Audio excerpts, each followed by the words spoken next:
आज सुनते हैं देव उठानी एकादशी की 3 कथाएं। जानिए पूजन विधि, श्री हरि को कैसे जगाए। तो एक बार बोलिए प्रेम से विष्णु भगवान की जय, लक्ष्मी माता की जय, देव उठानी एकादशी माता की जय। कार्तिक माह के शुक्ल पक्ष की एकादशी को देव उठानी एकादशी, देव उठान एकादशी, देव उठनी 11, प्रबोधनी एकादशी आदि नामों से जाना जाता है। इस दिन श्री हरि विष्णु निद्रा से जागते हैं। तो आइए जानते हैं देव उठानी एकादशी की कथा। एक राजा के राज्य में सभी लोग एकादशी व्रत रखते थे। प्रजा तथा नौकर चाकर से लेकर पशुओं तक को एकादशी के दिन अन्न नहीं दिया जाता था। एक दिन किसी दूसरे राज्य का एक व्यक्ति राजा के पास आकर बोला, महाराज कृपा करके मुझे नौकरी पर रख ले।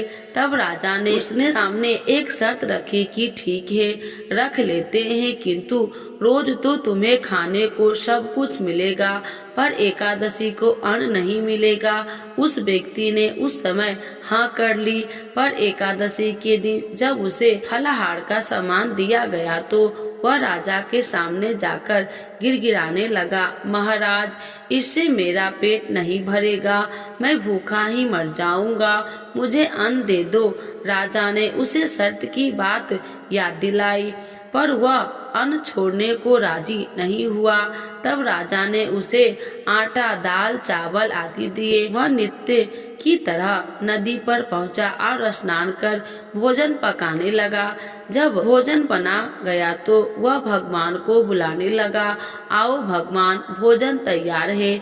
उसके बुलाने पर पीताम्बर धारण किए भगवान चतुर्भुज रूप में आ पहुँचे तथा प्रेम से उसके साथ भोजन करने लगे। भोज नादि करके भगवान अंतर ध्यान हो गए। वह अपने काम पर चला गया। 15 दिन बाद अगली एकादशी को वह राजा से कहने लगा कि महाराज मुझे दुगना सामान दीजिए। उस दिन तो मैं भूखा ही रह गया। राजा के कारण पूछा तो उसने बताया कि हमारे साथ भगवान भी खाते हैं, इसीलिए हम दोनों के लिए ये सामान पूरा नहीं होता। यह सुनकर राजा को बड़ा आश्चर्य हुआ। वह बोला, मैं नहीं मान सकता है कि भगवान तुम्हारे साथ खाते हैं। मैं तो इतना व्रत रखता हूँ, पूजा करता हूँ, पर भगवान मुझे कभी दर्शन नहीं दिए। राजा की बात सुनकर वह बोला, महाराज यदि विश्वास न हो तो साथ चलकर देख लें। राजा एक पेड़ के पीछे छिपकर बैठ गया। उस व्यक्ति ने भोजन बनाया तथा भगवान को शाम तक पुकारता रहा, परंतु भगवान न आए। अंत में उसने कहा, हे भगवान यदि आप नहीं आए तो मैं नदी में कूदकर प्राण त्याग दूंगा। लेकिन भगवान नहीं आए। तब वह प्राण त्यागने के उद्देश्य से नदी की तरफ बढ़ा। प्राण त्यागने का उसका दृढ़ इरादा जान शीघ्र ही भगवान ने प्रकट होकर उसे रोक लिया और साथ बैठकर भोजन करने लगे। खा पीकर वे उसे अपने विमान में बिठाकर अपने धाम ले गए। यह देख राजा ने सोचा कि व्रत उपवास से तब तक कोई फायदा नहीं होता जब तक मन शुद्ध न हो। इससे राजा को ज्ञान मिला। वह भी मन से व्रत उपवास करने लगा और अंत में स्वर्ग को प्राप्त हुआ। तो एक बार बोलिए प्रेम से लक्ष्मी नारायण भगवान की जय। देव उठानी एकादशी की दूसरी कथा। एक राजा था, उसके राज्य में प्रजा सुखी थी।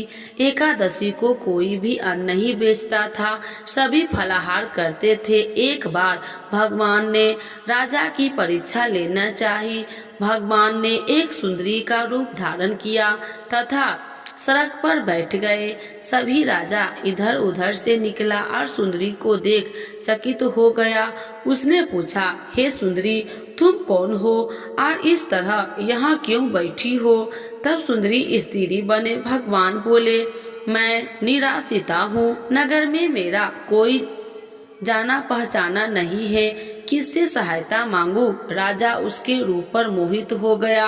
वह बोला, तुम मेरे महल में चलकर मेरी रानी बनकर रहो। सुंदरी बोली, मैं तुम्हारी बात मानूंगी, पर तुम्हें राज्य का अधिकार मुझे सौंपना होगा। राज्य पर मेरा पूर्ण अधिकार होगा। मैं जो भी बनाऊंगी तुम्हें खाना होगा। राजा उसके रूप पर मोहित था, अतः उसने उसकी सभी शर्त स्वीकार कर ली। अगले दिन एकादशी थी। रानी ने हुक्म दिया कि बाजारों में अन्य दिनों की तरह अन्न बेचा जाए। उसने घर में मांस मछली आदि पकवाए तथा परोसकर राजा के खाने के लिए कहा। यह देखकर राजा बोला, रानी, आज एकादशी है, मैं तो केवल फलाहार ही करूँगा। तब रानी ने शर्त की याद दिलाई और बोली, या तो खाना खाओ, नहीं तो मैं बड़े राजकुमार का सिर काट लूंगी। राजा ने अपनी स्थिति बड़ी रानी से कही तो बड़ी रानी बोली, महाराज, धर्म न छोड़े बड़े राजकुमार का सिर दे दे। पुत्र तो फिर मिल जाएगा, पर धर्म नहीं मिलेगा। इस दौरान बड़ा राजकुमार खेल कर आ गया। माँ की आंखों से आंसू देखकर वह रोने लगा। कारण पूछने लगा तो माँ ने उसे सारी वस्तु स्थिति बता दी। तब वह बोला, मैं सिर देने के लिए तैयार हूँ। पिताजी के धर्म की रक्षा होगी, जरूर होगी। राजा दुखी मन से राजकुमार का सिर देने को तैयार हुआ तो रानी के रूप से भगवान विष्णु ने प्रकट होकर असली बात बताई। राजन, तुम इस कठिन परीक्षा से पास हुए। भगवान ने प्रसन्न मन से राजा से वर मांगने को कहा तो राजा बोला, आपका दिया सब कुछ है, हमारा उद्धार करे। उसी समय वहाँ एक विमान उतरा। राजा अपना राज्य पुत्र को सौंप दिया और विमान में बैठकर परम धाम को चला गया। देव उठानी एकादशी की तीसरी प्रमुख कथा शंखाचूर नामक राक्षस की है। शंखाचूर के तीनों लोक में बहुत ही उत्पात मचाया हुआ था।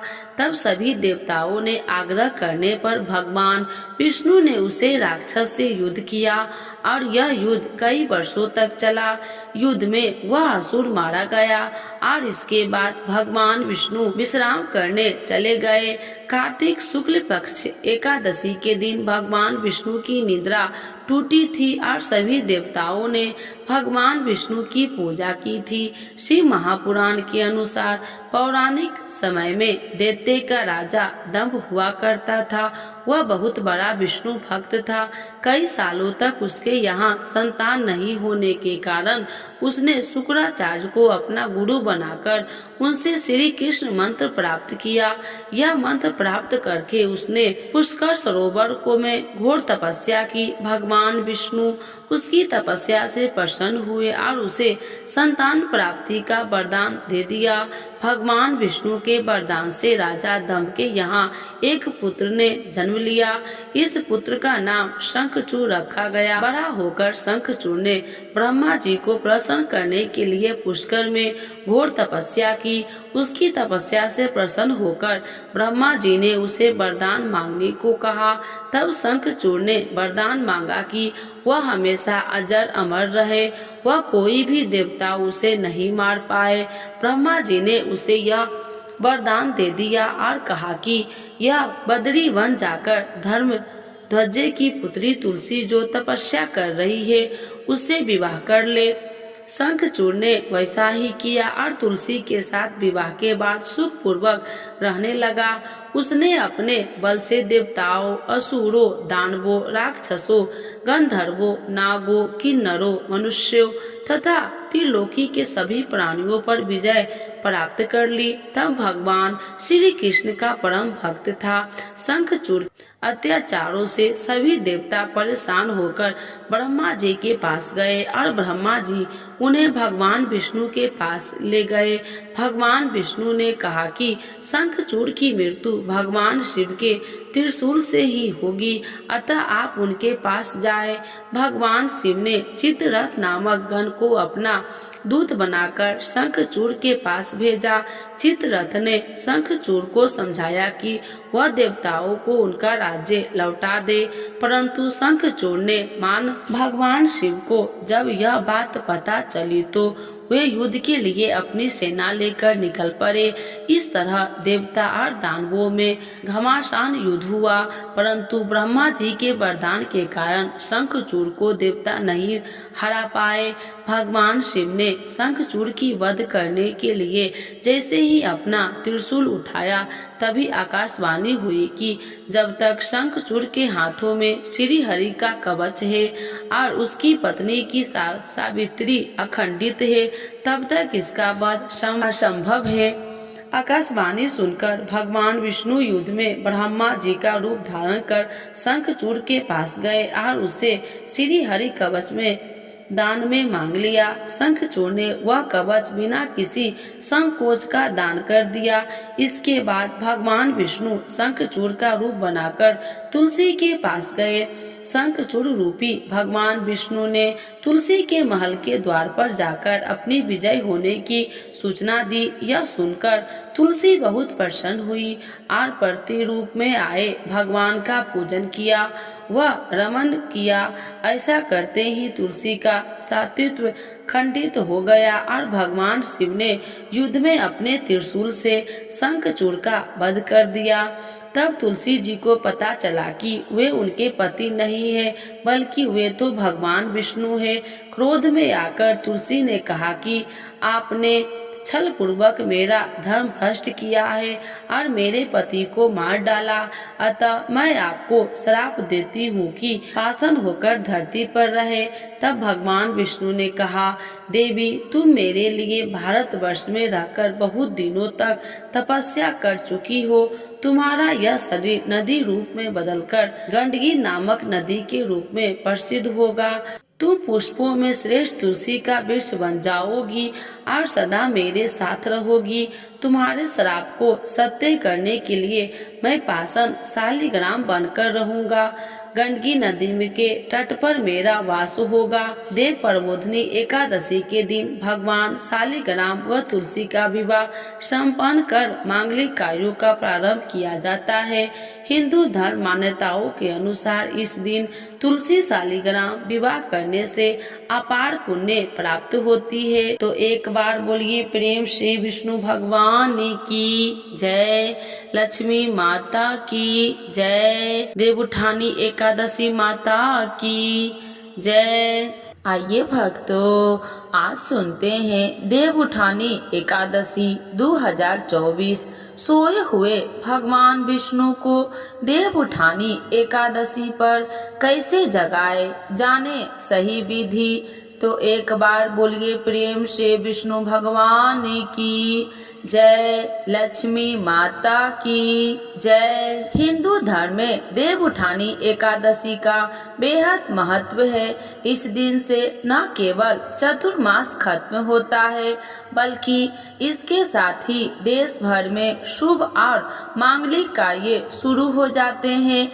धार्मिक ग्रंथों की मान्यता के अनुसार देवउठानी एकादशी के दिन ही 4 महीने के बाद भगवान विष्णु योग निद्रा से जागते हैं और सृष्टि का कार्यभार फिर से संभालते हैं। देवउठानी एकादशी के दिन जगत के पालनहार भगवान विष्णु और माता लक्ष्मी की पूरे विधि विधान से खास पूजा अर्चना की जाती है, लेकिन इससे पहले उन्हें शाम के समय विशेष पूजन विधि द्वारा भगवान विष्णु को जगाया जाता है। आइए जानते हैं इस साल देवउठानी एकादशी कब है और इस शुभ मौके पर भगवान विष्णु को प्रसन्न करने की सही विधि क्या है। देवउठानी एकादशी 2024 कब है। भगवान विष्णु को समर्पित देवउठानी एकादशी पर्व हर साल कार्तिक मास के शुक्ल पक्ष की एकादशी तिथि को मनाया जाता है। वैदिक पंचांग के अनुसार इस साल कार्तिक माह की शुक्ल पक्ष की एकादशी तिथि का आरंभ 11 नवंबर को शाम 6:46 से हो रहा है। जिसका समापन अगले दिन 12 नवंबर को दोपहर 4:04 पर होगा। उदया तिथि के आधार पर इस साल देव उठानी एकादशी का व्रत 12 नवंबर 2024 को रखा जाएगा।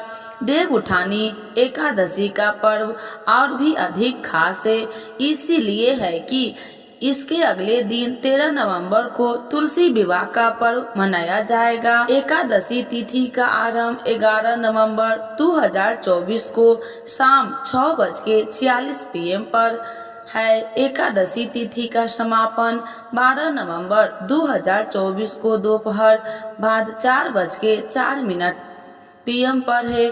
देव उठानी एकादशी का व्रत 12 नवंबर 2024 को है। तुलसी विवाह 13 नवंबर 2024 को है। देव उठानी एकादशी भगवान विष्णु को ऐसे जगाए। देव उठानी एकादशी पर यानी 12 नवंबर को प्रदोष काल में शुभ मुहूर्त को ध्यान में रखकर भगवान विष्णु की पूजा की जाती है और उसके बाद भगवान विष्णु को योग निद्रा से जगाया जाता है। सबसे पहले भगवान विष्णु को जागने के लिए घर के आंगन में पीसे हुए चावल का घोल और चंदन से रोली अर्पण बनाएं। इसके बाद उस पर पत्ते वाले 4 गहने से मंडप बनाएं। इस मंडप में भगवान विष्णु के शालिग्राम रूप की पूजा करें। पूजन के क्रम में शालिग्राम को नए वस्त्र और नया जनेऊ अर्पित करे। इसके बाद इस मंत्र का भगवान विष्णु आवाहन करे, उन्हें जगाए। इसके बाद इस समय माता लक्ष्मी सहित देवी देवताओं के नियमित 11 दीपक जलाए और सभी देवी देवता की वंदना करे।